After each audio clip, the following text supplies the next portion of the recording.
Good morning, guys. This is 7:47 in the morning. Yeah, we're snowmobiling today. I'll show you that later. First, I'm going to show you this 3D printed jet engine. As you can see by the layers right there. Whole thing's made of layers. You can see them. So I guess let's start with the front. There's the fan. You probably don't know how big this is.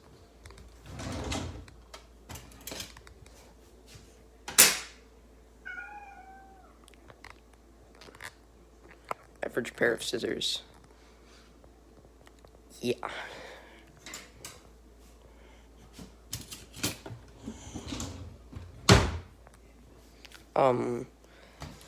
So yeah, it's pretty big. It's a pretty good sized jet engine, and obviously it's not to scale, but I'm gonna just go over it and tell you the different stages, along with how it printed and so yeah. So it goes by what's called the suck, squeeze, bang, and blow principles. Principles. And obviously the big fan sucks in air,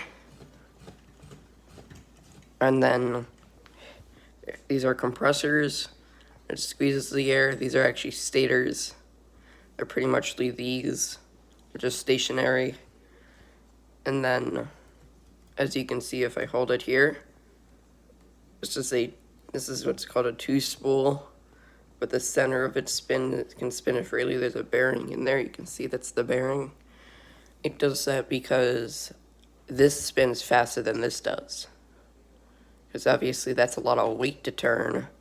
Or this is actually sucking it in and igniting it and then blowing it out. And this main fan here captures all of that blowing out, so it spins quite quick.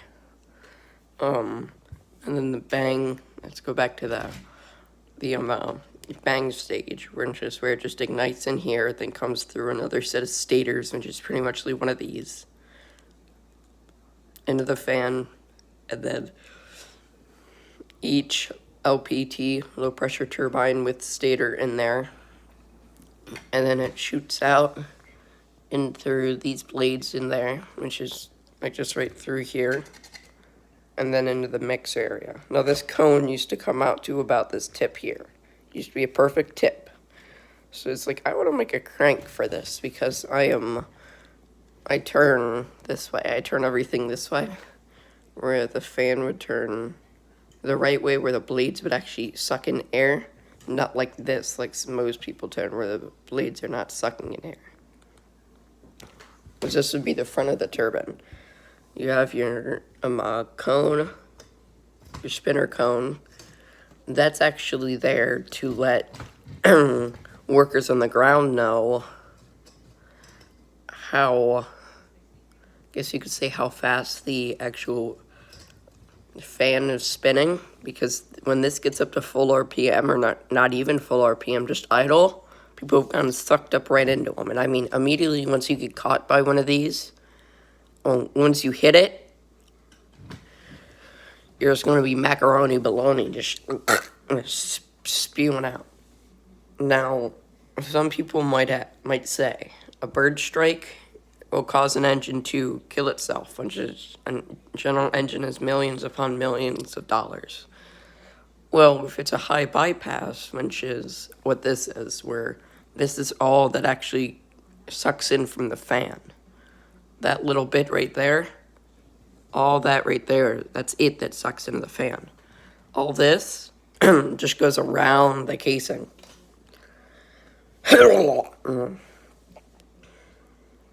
And I'm losing my voice. Yeah, I just woke up, so. So a lot of times people say a bird strike will just go straight into the jet engine. That's wrong. Now, fighter jets have low bypass, where this fan would be smaller, but all this that shoots by is all going through the center, and that's for maximum, literally everything. So you're going to spin the fastest. That's how fighter jets go so fast. Because they have, it's what's called low bypass. Yeah, same thing with rainwater. Usually the rainwater is just dissipated by the blades.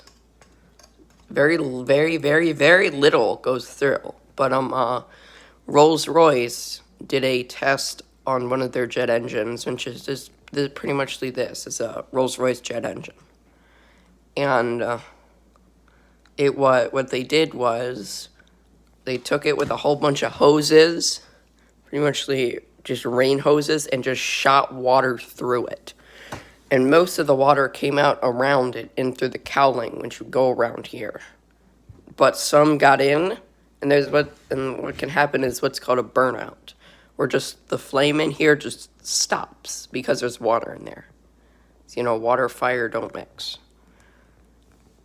But when that happens, you cannot start it back up, and I believe you have to tear it apart. They have to tear it apart and clean it up. That's a pretty rough time. Some of them have, don't know what's happening. Some of them have, changeable stators.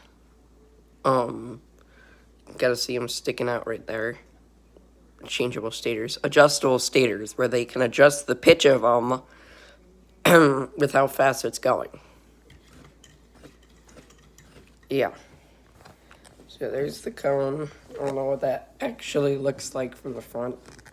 I'm going in through. There's a bearing here. And then a bearing back in here. And that bearing you cannot see. You kind of can see it in there. Yeah. That's just a regular crank with one of these screws just screwed into it. And then it's got a Lego turning piece. Yeah, this took the longest print. What was the longest print? I don't even know. Every piece was like forever long. Like, as an example, this was 13 hours, and that's that short. This was like 8 hours, and it's the one layer thin, as you can see. It kind of got a little mess up here. It's nothing much. I had to put 2 washers here. Don't worry about that. Because it would hit this, and it wouldn't spin properly. But see how freely it spins? It spins pretty freely. This is actually 2 pieces. It splits right there. You can see the split right there, right in there. Yeah. Oh, here are the fuel injectors. The outside. That's what the outside looks like. Just looks like a normal jet engine. This isn't even the original piece that goes here.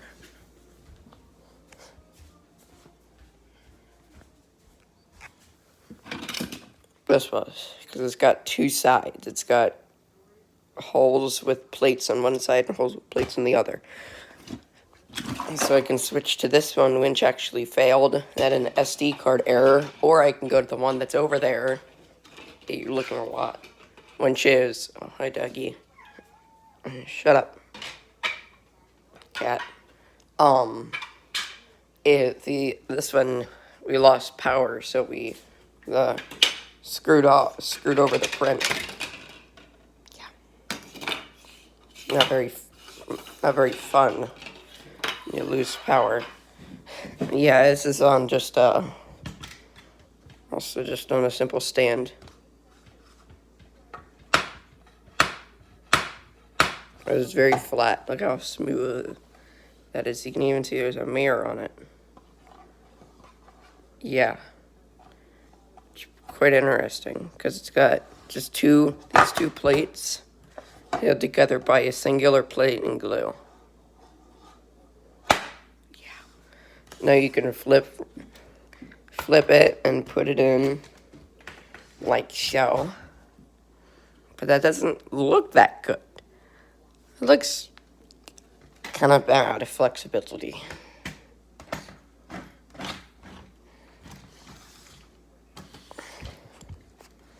So yeah, just looking at that, all the components.